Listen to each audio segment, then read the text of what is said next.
Pag-alis ni Camille ng bahay kinabukasan ay wala pa rin ang kanyang madrasta. Binitbit niya ang itinirang 3 chrysanthemum kahapon. Para iyon kay Lola Linda na mahilig sa bulaklak. Tiniyak na lamang niyang sarado ang buong bahay bago iyon iwan upang pumasok na sa Acosta Farms.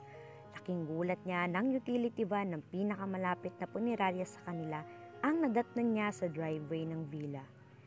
Kinabahan siya nang makitang hinahakot ng 2 taga-punerarya ang mga gamit na dala ng van papasok sa bahay. Napatakbo na siya papasok sa loob. Si Lola Linda ang una niyang nakita nang makapasok siya. Nakaupo ito sa isang armchair sa isang sulok at basa ng luha ang mga pisngi. Nakita rin siya nito. Camilla Jane, ang anak ko. Ito lamang ang taong tumatawag sa buo niyang pangalan. Ang anak ko! Hindi na nito na ituloy ang sinasabi. Napabulalas na ito ng iyak. Nahulaan na niya kung sino ang nawala. Hindi siya makapaniwala. Isipin na lamang nakausap lamang niya kahapon si Tito Marcelo. Kinumusta pa nito ang trato sa kanya ng madrasta niya.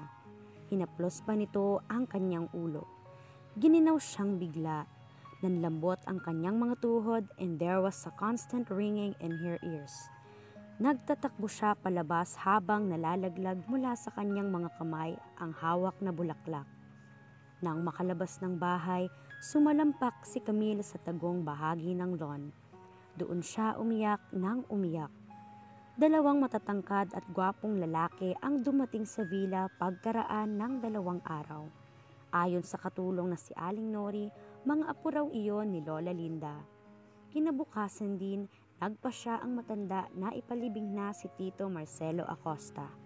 Sa loob ng mga araw na iyon ay pirming nasa villa si Camille kahit pa napapagalitan siya ng kanyang madrasta. Lahat ng tulong na magagawa niya ay kusang loob niyang ibinigay kay Lola Linda. Lagi rin siyang nakaalalay at nakamasid dito. Matanda na ito. Malapit na ngang mag-80 kaya natatakot siya na baka mapaano ito sa labis na paghihinagpis sa nangyari sa nag-iisa nitong anak. Siya na rin ang umintindi sa naka-ospital pang si Mang Melvin. Si Lola Linda na ang sumugot sa mga gastusin sa ospital ng katiwala at siya ang naatasang magdala rito ng pera na pambili ng mga gamot nito. Malala ang naging epekto ng nangyaring aksidente kay Mang Melvin.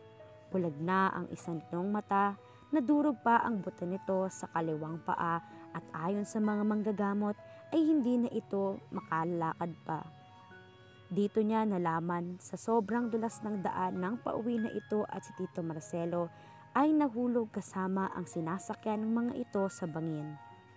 Napuntahan na niya ang kinabagsakang lugar. Sa nakita niyang pagkawasak ng sasakyan, masasabing himala na lamang na nabuhay pa ito. Ang isa sa 2 lalaki na tinatawag ni Lola Linda na David ay nakasuot ng itim na silk shirt at itim ding pantalon. Nakashades ito at ang buhok na may lagay ng gel at nakastyle ng maayos. Para bang fashion show ang dadaluhan nito at hindi libing.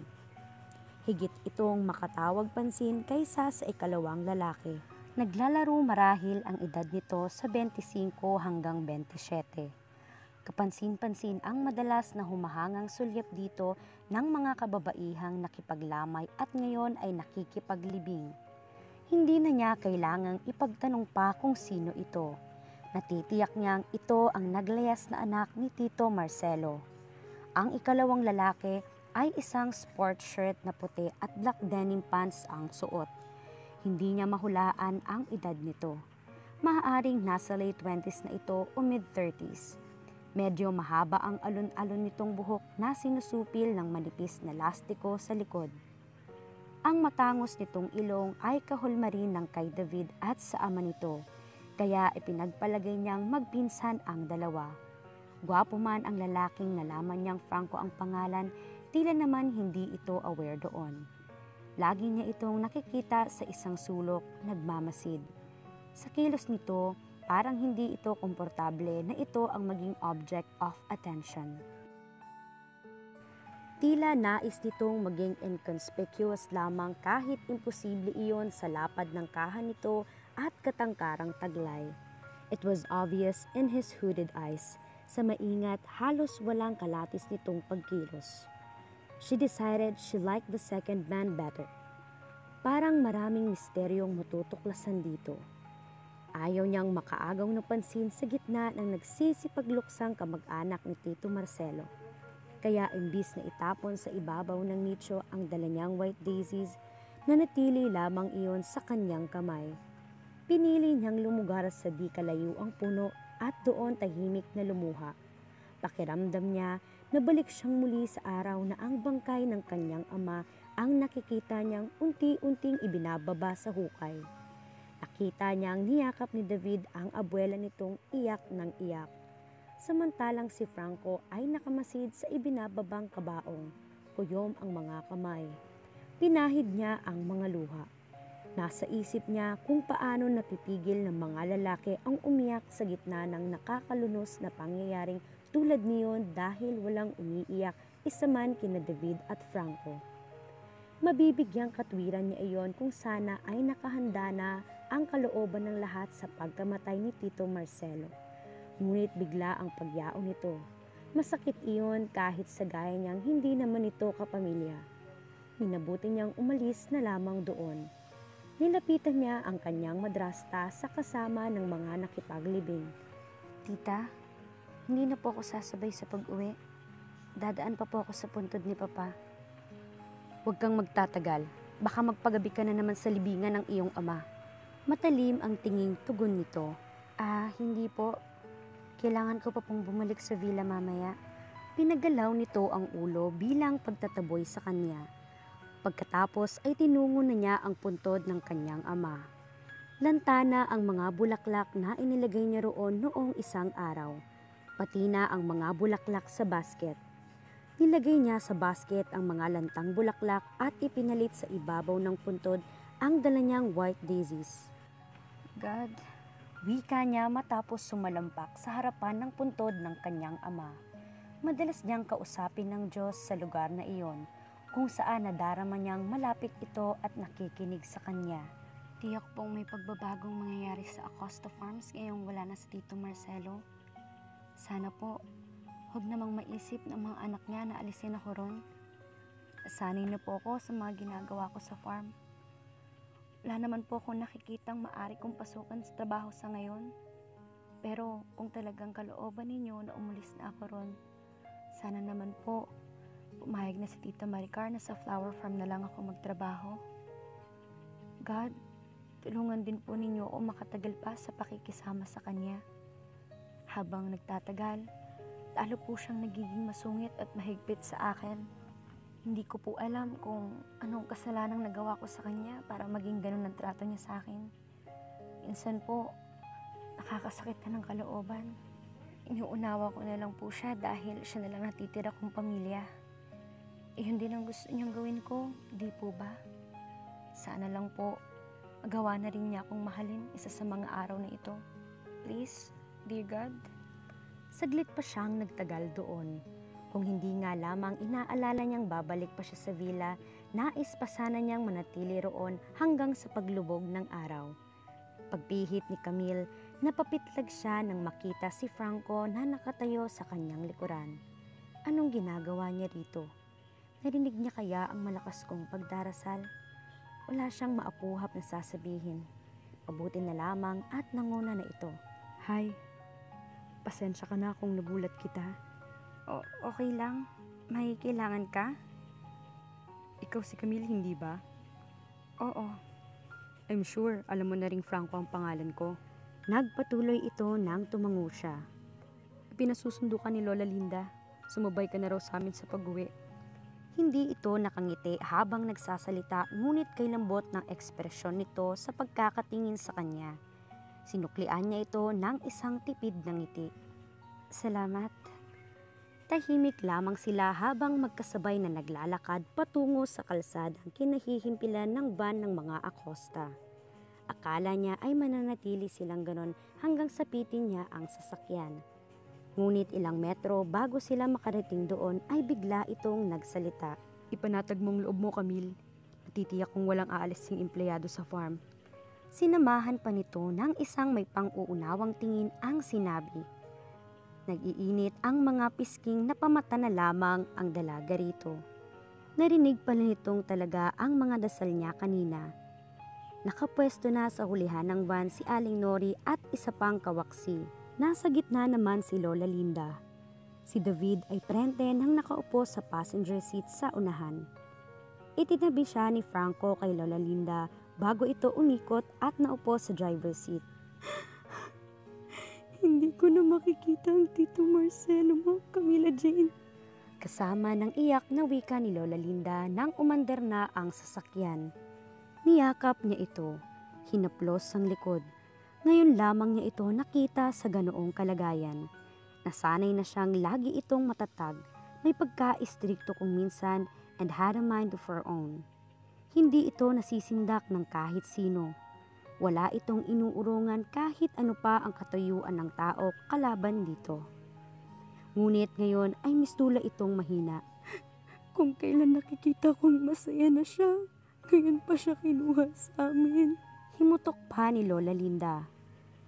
Lola, kung saan man po naroon ngayon si Tito Marcelo, natitiyak ko pong masaya siya. Pang-aalo naman niya rito. Makikita na po niya ang kanyang mag-ina. Hikbi ang itinugon nito. Naramdaman naman niyang bumilis yata ang kanilang takbo. Nang tumingin siya sa rearview mirror, nakita niya ang madilim na ekspresyon sa mukha ni Franco. Nakita rin niya nang tapikin ito sa balikat ni Franco. At saka lamang bumalik sa normal ang pagmamaneho nito. Ngunit nag-iwan sa kanya ng tanong ang pangyayaring iyon. Camille, ibigay mo ito kay Senyora Linda. May pagtatakang kinuha niya ang plastic ng beef longganisa na binili kahapon ng kanyang madrasta sa De La Paz, isang bayang malapit sa San Jose. Bakit po, tita? Pinanlakihan siya nito ng mga mata. Anong bakit? Basta ibigay mo yan sa matanda at sabihin mong ipinabibigay ko. Sige po. Bago ka pumasok doon ngayon, pumunta ka sa flower farm at kunan mo ng bulaklak si Senyora Linda. Nagtaka naman siya. Ni minsan ay hindi niya natandaang nagbigay ito ng kahit ano sa matanda. Ano kaya ang motibo nito sa ginagawa ngayon? Kilala niya ang kanyang madrasta. Hindi ito kumikilos at nagpapasya tungkol sa isang bagay nang walang dahilan. Gusto sana niyang sabihin ditong doon na lamang sa kanilang munting hardin niya ikukuha ng mga bulaklak si Lola Linda. Nagsisimula ng mamukadkad ang mga tanim niyang pulang rosas doon na paboritong bulaklak ng matanda, ngunit sinarili na lang niya ang nasa isip. Alam niyang ayaw na ayaw nitong nasasalungat. Opo, tita. Nagsimula na bang mamahala sa farm ang anak ni Marcelo? Muli, pinagtakhan na naman niya ang pag-uusisa nito. Hindi po, tita. Ang pinsan niya ang namamahala ngayon sa farm. Pero bakit? Bilang nag-iisang tagapagmana ni Marcelo, dapat lang na siyang mamahala nun dahil sa kanya rin naman yun mapupunta. Hindi ko po alam, tita. Pasyal lang po siya ng pasyal pero hindi nakikialam sa pagpapatakbo ron. Isa pa, ang pinsan niyang madalas nakausapin ni Lola Linda tungkol sa farm. Pagkalibing noon kay Tito Marcelo, isang linggong nawala si Franco. Lumuwas daw ito sa Maynila. Pagbalik nito ay malalaking maleta na ang dala nito. Sa farm na talaga nito balak tumira. Pasyal ng pasyal. Anang kanyang madrasta. Napapatango na tila may malalim na iniisip. Talagang naguguluhan na siya sa kinikilos nito. Nagpaalam na lamang siya rito. Sakalang ito natauhan. Uli siya nitong binilinan na dumaan sa flower farm nila. Hindi po ba kayo ron pupunta, tita? Usisa niya dahil nananatiling nakapantulog itong pinatungan lang ng roba. Kumunot ang noo nito. Sininghalan siya. Bakit ba pati pagpunta ko sa farm ay pinakikialaman mo? Pupunta ko ron kung kailan ko gusto. Pasensya na po, tita. Nag-aalala lang po ako na baka may dinaramdam kayo. Para po kasing namamayat kayo. Tinalikuran lamang siya nito sa halip na sumagot pa. Mabigat ang loob na bumaba siya ng bahay. Lagi siyang nagnanais na may maganda namang ending ang bawat pag-uusap nila ng kanyang madrasta. Ngunit lagi na lamang siyang bigo. Buhay pa noon ang kanyang ama ay masungit na ito sa kanya, lalo na mula nang nawala ito. Nagpapaaraw sa harapan ng villa si Lola Linda nang dumating siya roon. "Magandang umaga po, Lola Linda." Bati niya rito. "Magandang umaga din sa iyo, apo." Iniabot niya rito ang plastic na dala niya pati ang mga bulaklak. "Ipinagbibigay po ni Tita Maricar." Napangiti ito na bibihira nang mangyari mula nang mawala ang anak nito. "Aba, nahulaan yata ni Maricar ang paborito ko. Masarap ito ah. Ang mabuti pa, apo, pakibigay na lang ito kay Nori. Sabihin mong ipagprito niya ng ilan si David. Hindi pa nagigising ang isang yon. Kami ni Franco nakapag-almusal na. Bukas ko na lang yun kakainin." Tumalima naman siya. Nang pumasok siya sa study ay naroon si Franco. Masigla itong bumati sa kanya. Masigla rin pati ngiti. Mula nang ito na ang humawak sa binakanting pwesto ni Tito Marcelo, ni minsan ay hindi niya ito naunahan sa pagtatrabaho. Gumanti naman siya at naupo sa kanyang pwesto. Parang gusto niyang kiligin dahil lutang na lutang ang kagwapuhan nito sa pagkakangiti at sa presko nitong itsura. Naka-beige itong polo na nakaparagan sa suot nitong pants na chocolate brown. Bukas ang unang 2 butones ng pang-itaas nito kaya litaw ang undershirt nitong puti. Lalo iyong nagbigay ng impresyong malapad ang katawan nito. "Napasyalan mo na bang bahagi nitong farm sa Norte, Camille?" Tanong ni Franco pagkaupo pa lamang niya. "Iyong malapit sa koral ng baka ng dulo ay batis?" "Exactly." "Oo, kapag may kliyenteng gustong pumasyal sa farm, isinasama ko ni Tito Marcelo sakay ng kabayo ron." "Bakit mo naitanong?" "I've been thinking, since malapit yun sa ilog at malawak pang lupa, pwede pa yung pakinabangan ng farm into something more profitable." "Balak mong gawing pataniman din yun?" Kumislap ang excitement sa mga mata ng binata. "Isa yun. Naisip ko rin maglagay ron ng piggery." "Magandang naisip mo. Isuggest na rin niya noon yung Melvin kay Tito Marcelo pero hindi siya pinakinggan ng uncle mo." Nangunot ang noo nito sa sinabi niya kaya hindi na siya nagpatuloy pa. Nagsalita naman itong muli. "Bakit daw ayaw niya?" "Hindi naman niya nasabi sa akin ang dahilan. Si Lola Linda ang nagsabi sa akin na hindi iyon gagawin ni Tito Marcelo dahil mataas daw ang tingin nito sa posisyon ng Acosta Farms bilang cattle breeder. Nais daw nitong pabayaan na lang pag-aalaga ng baboy sa mga second-class farms." Tumawa ito ng pagak. "Pero malaking kalokohan yun." Hindi nito itinuloy ang pagsasalita nang marahil ay maalalang kaharap siya. Sa panahon ngayon, ang pinag-uusapan ay kung sinong may malaking pakinabang out of what once got in these lands. Kahit ang pagpoproduce ng cultured worms gagawin ko kung yun ang makakapag-secure ng stability nitong farm. Hinahangaan ko ang ideya mo pero hindi natin masisisi si Tito Marcelo sa ganung pag-iisip. Probably, ganun din ang pinamulat sa kanya ng kanyang ama. Pinagalaw lang nito ang mga balikat. "Halika, pumasyal tayo ron." Anito pagkuhan. Sabay nilang tinungo ang kwadra sa outhouse na nasa labas ng villa. Nahawa yata siya sa kasiglahan nito. Kay ligaya niya habang nilalagyan nito ng gamit ang kabayong ipinapili nito sa kanya. "Sandali." Aniya nang pinapasakay na siya nito sa likod ng kabayo. "Kulang pa ng isang kabayo." "Okay nang isa." "Aangkas ka sa akin?" Oo sana."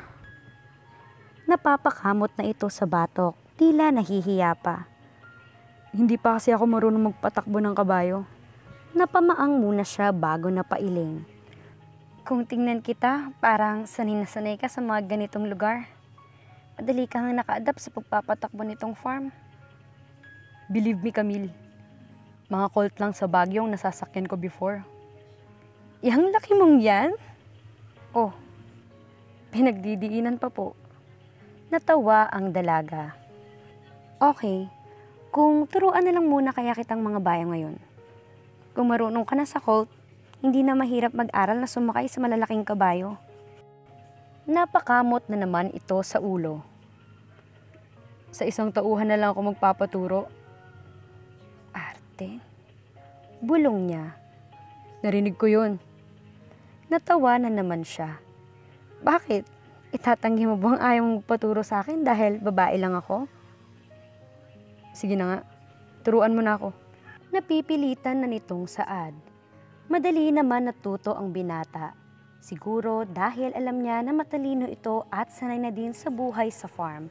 Paano kung umibig ang dalaga kay Franco? Abangan sa susunod na kabanata. Please like, share, subscribe for more updates. Maraming salamat po.